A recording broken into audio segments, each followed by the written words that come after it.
আপডেটে যাচ্ছি তাজ ভাই। এখানে তাজ ভাইয়ের কাছে ব্যাখ্যা চাবো, তাজ ভাই এটা জানেন না, দেখেন নাই। কি আপডেট?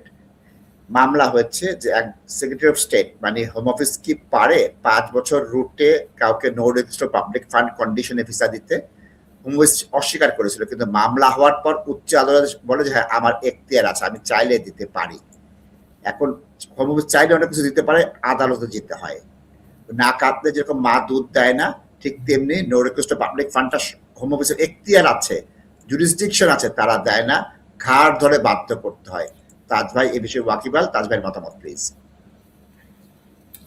দর্শক, পাবলিক ফান্ডসটা হচ্ছে কি এটা ডিসক্রিপশন হোম অফিসের, ওইটা চাইতে হবে। নাশিদ ভাই খুব সুন্দর একটা এক্সাম্পল দিছে, কান্না করলে মা দুধ দিবে।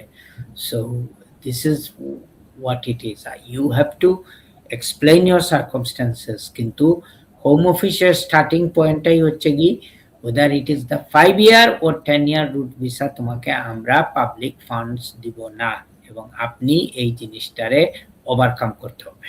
Thank you. ধন্যবাদ, ধন্যবাদ।